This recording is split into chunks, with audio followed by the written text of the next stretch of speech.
Wow, what a group. Several years ago, my wife Becky and I were driving home from watching a Zorro movie. We discussed the plot about Zorro's wife being frustrated that Zorro was always away. She demanded that he throw away forever his Zorro mask to spend more time with her and their son. I glanced over at Becky and I said kind of smugly, "You see, dear, I'm not the only one that struggles with work-family balancing issues." Well, my sweet but honest wife gave me that scornful look. Do you know that look? But Owen, you're not Zorro, you're just an accountant. Yeah, I laughed too, but deep inside it kind of stung. There's an accountant stereotype. What's the difference between an accountant and a computer? Computers have more personality. Now, most of the CPAs that I've known are fun and lively, but I've wondered, am I that stereotype? This is part of my struggle with self-esteem. Even my smartphone doesn't help. When I speak my name, Owen, into it, the voice-to-text feature comes back with 01, or the one who is a zero.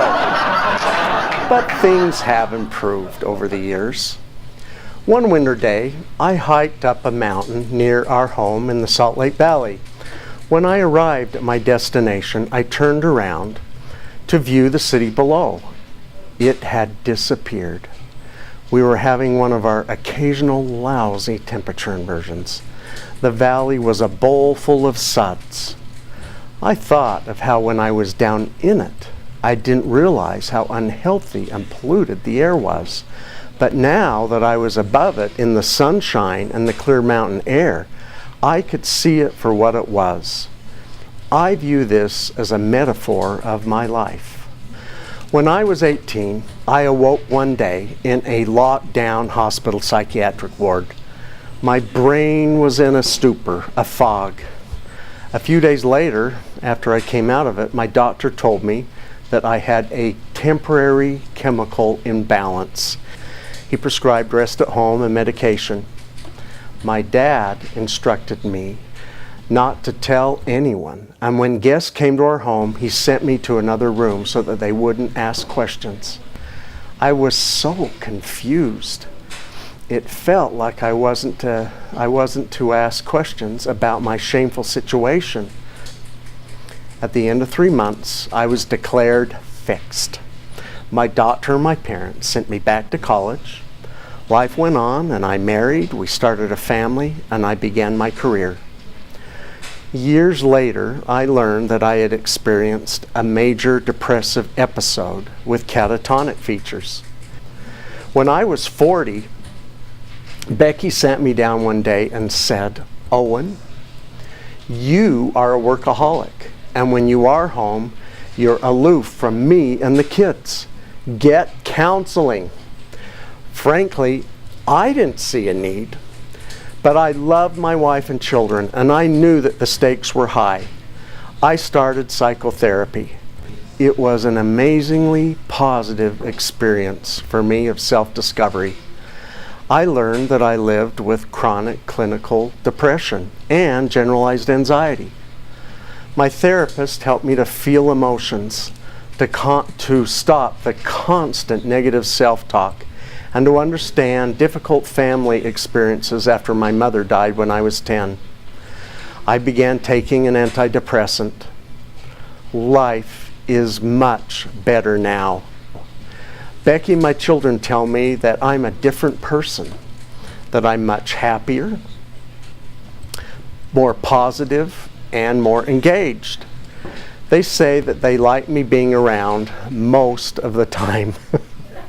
I still have occasional down days, but generally life is very sweet.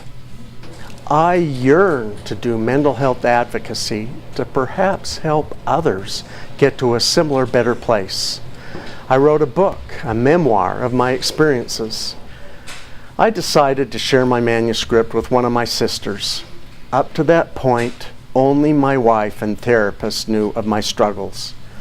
I tossed and turned all night before I delivered it to her. What would she think? Would she still love me? Well, her response surprised me. She said that she had even more love, admiration, and respect for me, knowing what I had been through. That has been the case with most readers. Some have told me that the book prompted them to get help and that their quality of life has greatly improved. It's touched my family and friends the most.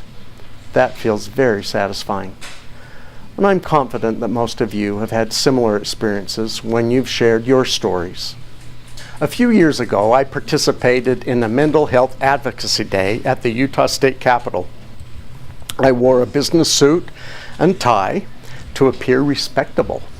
After entering the building, I bumped into a friend who said, "Owen, you don't look like someone living with mental illness. You look more like an attorney." Well, that got me thinking. What if there was a police lineup to pick out the person with mental illness? Will you do this experiment with me? Okay, which one of these lives with mental illness? And the answer is, I have no idea. These are random internet photos. You can't tell, right? The one in 4 of us blends in very nicely with everyone else. We're good at masking. Next. Well, you know the answer. All of these leaders lived with serious mental illness. And now, of course, I live with depression and anxiety. My friend Jason Hewlett is a comedian, and I call him a face contortionist. I don't know if he lives with mental illness. So I got to thinking that I should do something with my business card. You see that it says mental health advocate? Well, maybe this would better connect with people. This nonsense is fun, but seriously, let's never think of ourselves as in a police lineup that we're going to get found out. Let's rise above any self-stigma. I know I'm preaching to the choir here. So now, back to Zorro. A few days after this conversation between Becky and me, she came to me and she said, "Owen, I really didn't mean what I said. I'm sorry. In fact, you are my superhero. You are my Zorro." Now, she didn't really need to, but just to show me how sorry she was, she hand-sewed me a Zorro cape and matching black pants and a vest. We then married those up with store-bought mask and Zorro hat. And there I am.